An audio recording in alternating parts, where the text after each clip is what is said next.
بھی اگلا سوال ہے، سیدنا مولا علی رضی اللہ عنہ و علیہ السلام کے دست راست اور مشہور کمانڈر حضرت مالک اشتر سے متعلق یہ معلوم کرنا تھا کہ وہ صحابی ہیں یا کتابی، اور ان سے متعلق جو متضاد معلومات پائی جاتی ہیں، مثلا ایک طرف تو سیدنا علی کے منظور نظر اور دوسری طرف قاتلین عثمان کے سرغنہ، اس حوالے سے صحیح تاریخ کی روشنی میں حضرت مالک اشتر کے متعلق آپ کا کیا موقف ہے؟ دیکھیں جی، مالک اشتر رحمہ اللہ تعالیٰ تابعین میں سے ہیں۔ انہوں نے نبی علیہ السلام کے مبارک زندگی کے اندر اسلام قبول کر لیا تھا، لیکن ان کا سٹیٹس ویسے کرنے والا ہی تھا، نبی علیہ السلام کے قدموں میں حاضر نہیں ہو سکے۔ کئی ایک لوگ ہیں جنہوں نے رسول اللہ کی زندگی میں ایمان قبول کیا، لیکن دور دور کے علاقوں میں تھے، ان کو موقع نہیں ملا یا ٹائم شارٹ تھا، وہ پہنچ نہیں سکے۔ سیدنا ویسے کرنی رحمہ اللہ تعالیٰ کے اوپر بھی میرا ایک کلپ ریکارڈڈ ہے ڈیٹیل، ان کے بارے میں تو نبی علیہ السلام نے خود فرما دیا تھا تابعین میں سب سے بہترین شخص ہے اویس، اس کی والدہ کی مصروفیت کی وجہ سے وہ میرے پاس نہیں آ سکا۔ صحیح مسلم میں اوپر تلے 4 احادیث ہیں، میں نے ڈیٹیل لیکچر اس پہ ریکارڈ کروائے۔ تو اس سیدنا اویس کرنی والا سٹیٹس ہی مالک اشتر کا ہے، وہ بھی تابعی ہیں، صحابی نہیں ہیں، اگرچہ کئی صحابہ سے عمر میں وہ بڑے ہیں۔ سیدنا علی اور ان کی عمر میں آلموسٹ سمجھ لیں 10 سال کا فرق ہے، یعنی نبی علیہ السلام کی وفات کے وقت مولا علی کی عمر تھی 34 ایئرز، تو مالک اشتر کی عمر تھی 24 اس وقت۔ باقی یہ کنٹروورشل ہیں، اس میں کوئی شک نہیں ہے۔ سر جتنے بڑے بندے ہیں نا تاریخ میں، وہ ہمیشہ کنٹروورشل رہے ہیں، کیونکہ بڑے بندے جب ہوتے ہیں تو ان کی دشمنیاں اور دوستیاں بھی بڑے لیول کی ہوتی ہیں، تو ان کے حاسدین بھی بڑے لیول کے ہوتے ہیں۔ سب سے بڑی پرسنالٹی ہمارے نبی علیہ السلام کی ہے، تو انسانی تاریخ میں کیا نبی علیہ السلام کنٹروورشل پرسنالٹی نہیں ہے؟ پچھلے 100 سالوں میں 60,000 کتابیں نبی صلی اللہ علیہ وآلہ وسلم کے خلاف لکھی گئی ہیں، 2 سے زیادہ کتابیں روز کی بنتی ہیں، اتنی زیادہ کتابیں کسی شخص کے خلاف نہیں لکھی گئی، اور انہی 100 سالوں کے اندر سب سے زیادہ اسلام تیزی سے پھیلا ہے۔ تو مالک اشتر کی کیا اوقات ہے رسول اللہ کے مقابلے پہ؟ تو اس طرح یہ کنٹروورشل بن جاتی ہیں۔ باقی یہ کہنا کہ وہ قاتلین عثمان میں شامل تھے، بالکل ایسا نہیں ہے۔ قاتلین عثمان کی اگر کسی کے پاس کوئی سی سی ٹی وی کیمرے کی ویڈیو پڑی ہوئی ہے تو ہمیں بتائیں، اس کو پوائنٹ آؤٹ کر دیں ہم۔ ہاں، سیدنا عثمان کی پالیسی سے اختلاف کرنے والوں میں شامل تھے، وہ بالکل ٹھیک ہے۔ تو سر اس میں تو ٹاپ آف دا لسٹ خود ام عائشہ شامل تھیں سلام اللہ علیہ، جو سیدنا عثمان کی پالیسی سے اختلاف کرتی تھی۔ کئی اصحاب بدر شامل تھے۔ باقی سیدنا عثمان کے ساتھ جو کیا گیا وہ تو ظلم پہ مبنی ہے۔ رہا پروٹیسٹ، تو اس کے اوپر تو سیدنا عثمان نے کبھی خود بھی فتویٰ نہیں لگایا رضی اللہ تعالیٰ عنہ علیہ السلام۔ حتیٰ کہ صحیح بخاری میں 695 نمبر حدیث ہے، ایک صحابی کہتے ہیں کہ میں سیدنا عثمان جب محصور تھے اپنے گھر کے اندر، مسجد نبوی کے اوپر بلوائیوں کا قبضہ تھا، بلوا کرنے والے، موب، یہ لفظ زبر کے ساتھ، یہ بلوائی نہیں ہے کہ بلائے ہوئے، یہ بلوائی ہے۔ بلوائی کہتے ہیں موب کو، ٹھیک ہے، جس کو کہتے ہیں وہ اردو میں کیا کہیں گے جی؟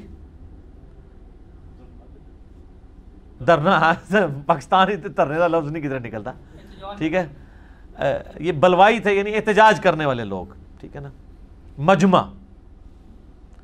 تو صحیح بخاری 695 نمبر حدیث میں آتا ہے کہ وہ صحابی پوچھتے ہیں کہ امیر المومنین ہمارے امام تو آپ ہیں، اور مسجد پہ فتنے کے امام کا قبضہ ہے، ہمیں خدشہ ہے کہ ہم گناہ میں مبتلا نہ ہوں، کیا ہم ان کے پیچھے نماز پڑھ لیں؟ تو سیدنا عثمان نے فرمایا رضی اللہ تعالیٰ عنہ علیہ السلام کہ نماز ہی تو مسلمانوں میں ایک نیکی کا کام ہے، نیکی کاموں میں ان کا ساتھ دو، برائی میں ان سے الگ رہو۔ یہ اس بات کا ثبوت ہے کہ سیدنا عثمان کو یہ پتہ تھا کہ مسجد نبوی پہ جو لوگ امامت کر رہے ہیں وہ منافق نہیں ہیں، وہ کافر نہیں ہیں، وہ یہودی ایجنٹ نہیں ہیں، بلکہ وہ لوگ ہیں جن کو سیدنا عثمان کی پالیسی سے اختلاف ہے، اور وہ اختلاف بھی ان کا حق تھا جو سیدنا عثمان نے ان کو دیا، کیونکہ سیدنا عثمان ملوکیت میں نہیں تھے، خلافت میں تھے۔ لیکن جو انہوں نے ایکٹیویٹی پرفارم کر دی، اس میں خیر کافی سازشی لوگ بھی شامل ہو گئے۔ تو آج کل ہی سازشوں کا پتہ چلتا، بات کی آپ پرانے زمانے کی کیا بات کریں، تو وہ جو کچھ ہوا وہ تو ہم اس کو کنڈیم کرتے ہیں۔ سیدنا عثمان مظلوماً شہید کیے گئے ہیں، ان کی خلافت خلافت راشدہ ہے۔ چند ایک مس ہینڈلنگس کی وجہ سے کسی کی زندگی کو زیرو سے ملٹیپلائی نہیں کر دیتے. تو اس میں محمد بن ابی بکر بھی شامل ہیں, سیدنا ابو بکر کے بیٹے, مخالفین میں. تو قاتلین کا تو کسی کو نہیں پتا. خود مالک اشتر سے جب پوچھا گیا تو انہوں نے ہمیشہ انکار کیا. آپ اہل سنت کی جتنی بھی تاریخ ہیں وہ اٹھا کے دیکھیں, ان کے بارے میں یہ والے اقوال بھی ملتے ہیں. اگر ان کی مخالفت میں ملتے ہیں تو یہ کہیں نہیں ملتا کہ انہوں نے قتل کیا ہے, ورنہ سیدنا علی رضی اللہ تعالیٰ عنہ کبھی ان کو اپنے قریب نہ رکھتے. ٹھیک ہے, اور آخری وقت تک, موت تک وہ سیدنا علی کے ساتھیوں میں شامل رہے ہیں. سیدنا علی سے پہلے وہ شہید ہوئے ہیں. ان کو عمرو بن عاص رضی اللہ تعالیٰ عنہ نے زہر دے کے قتل کروایا تھا, کیونکہ محمد بن ابی بکر سے مصر کی جو حکومت ہے سنبھالی نہیں جا رہی تھی. تو سیدنا علی نے کہا کہ تم واپس آ جاؤ, میں مالک اشتر کو بھیج رہا ہوں, کیونکہ وہ بہت دلیر آدمی تھے. جنگ صفین میں, جمل میں ان کی بہت بڑی کنٹریبیوشنز ہیں. سمجھ لیں ناقابل شکست کمانڈر تھے حضرت علی کے. وہ راستے میں ان کو دھوکے سے وہ شہد پلا کے مہمان نوازی کر کے ان کو قتل کر دیا گیا. شیعہ کے ہاں یہ بہت رسپیکٹیبل پرسنالٹی ہیں. شیعہ نے ان کے اوپر باقاعدہ, ایران والوں نے فلم بنائی ہوئی ہے مالک اشتر کے اوپر, ان کی زندگی فلم آئی ہے, وہ آپ دیکھ سکتے ہیں. تو ہمارے ہاں تو یہ ہے کہ اہل سنت کے ہاں یہ ملتا ہے کہ حضرت علی کے دست راست تھے, تابعین میں شامل ہیں, صحابی نہیں ہیں. اور جن لوگوں نے سیدنا عثمان کی پالیسیز سے اختلاف کیا ان میں وہ top of the list personalities میں سے تھے. آپ کو پتہ ہے نا, وہ صحیح مسلم میں آتا ہے کہ حضرت عثمان کا منہ بولا تو نہیں کہنا چاہیے, وہ ستیلا بھائی تھا عقبہ ابن ابی معیط کا بیٹا ولید ابن عقبہ, اس کو گورنر لگایا ہوا تھا کوفہ کا, اور وہ اس نے صحیح مسلم میں آتا ہے شراب پی کے نماز پڑھائی. میں نے کربلا والے ریسرچ پیپر میں یہ حدیثیں ڈالی ہیں. سیدنا عثمان کی شہادت کے اصلی اسباب کیا ہیں, جعلی اسباب نہیں جو حکمرانوں نے لکھ دی ہیں تاریخ کے اندر, اصلی اسباب جو احادیث کی روشنی کے اندر ہے. تو وہ اس نے نماز پڑھائی اور بعد میں پوچھتا ہے کہ جی میں نے کتنی, 2 پڑھائی ہیں 4 پڑھائی ہیں. لوگوں نے کہا تو نے تو مطلب نماز ہی غلط پڑھائی ہے. وہ کہتا ہے میں پھر پڑھا دینا. پھر وہ شکایت پہنچی. بخاری میں بھی حضرت عثمان کے چیپٹر میں اس کا کچھ حصہ موجود ہے. حضرت عثمان نے کہا میں سن رہا ہوں کہ لوگ کہہ رہے ہیں کہ یہ رشتہ داری کا خیال رکھ رہے ہیں تو میں اس کو سزا دوں گا. تو مسلم شریف میں ذرا ڈیٹیل ہے کہ سزا دلوائی اس کو کوڑوں کی. اب حضرت عمر نے وہ کوڑے 80 کر لیے تھے جب شراب لوگ زیادہ پینا شروع ہو گئے تھے, کیونکہ وسعت ہو گئی تھی, وظیفے لگے ہوئے تھے, تو شراب کا معاملہ بڑھ گیا. حضرت ابوبکر صدیق رضی اللہ تعالیٰ عنہ کے دور میں 40 کوڑے شرابی کو لگائے گئے. تو اب اس مسلم شریف میں حدیث ہے, سیدنا علی جو ہے وہ اپنے بیٹے حسن ابن علی سے کہتے ہیں کہ اٹھو اسے کوڑے لگاؤ. تو وہ کہتے ہیں کہ جو ان کی میٹھی کھاتا ہے وہی ان کی کڑوی چکھے. ایسے حکمران ہم پہ مسلط کرتا ہے تو ہم کیوں اس کو ماریں, بنو ہاشم سے یہ لوگ دشمنی کریں گے. تو حضرت حسن اپنے باپ کی بات بھی نہیں مانتے. اب یہ بڑا گہرا جملہ ہے, وہ آپ شہادت عثمان کے اصلی اسباب میرا کلپ بھی یوٹیوب پہ دیکھ لیں. خیر پھر ایک اور ساتھی کو سیدنا علی کہتے ہیں, تو وہ 40 جب کوڑے ہوتے ہیں تو حضرت علی کہتے ہیں بس. حضرت عمر 80 لگواتے تھے, مجھے دونوں بہتر لگتے ہیں لیکن 40 زیادہ بہتر ہے. تو 40 کوڑے بھی حضرت علی نے معاف کر دیے ان کو. تو مالک اشتر جو ہیں وہ ایک بڑی اس اعتبار سے پرسنالٹی مانے جاتے ہیں. مولانا مودودی رحمہ اللہ نے خلافت و ملوکیت کے اندر سیدنا علی کا صحیح دفاع کیا جیسا کرنا چاہیے.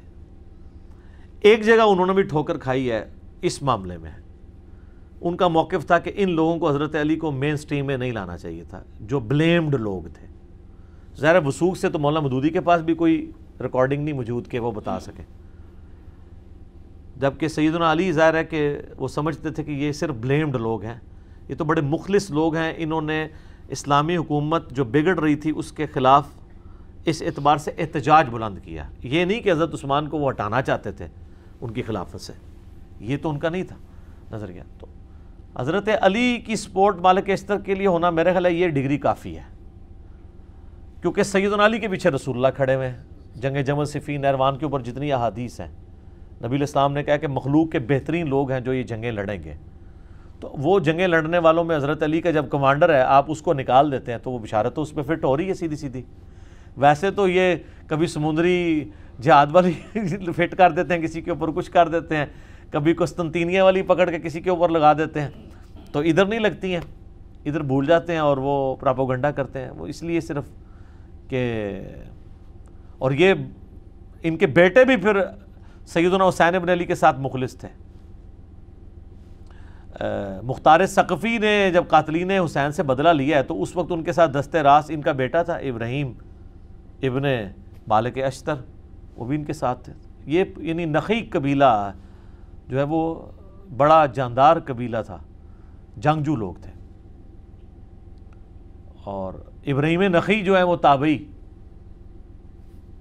ان کی عمر 46 ایئرز ہوئی ہے ٹوٹل، 50 ہجری میں پیدا ہوئے ہیں، 96 ہجری میں فوت ہو گئے، بخاری مسلم کے راوی ہیں، امام حنیفہ کے دادا استادوں میں شامل ہیں۔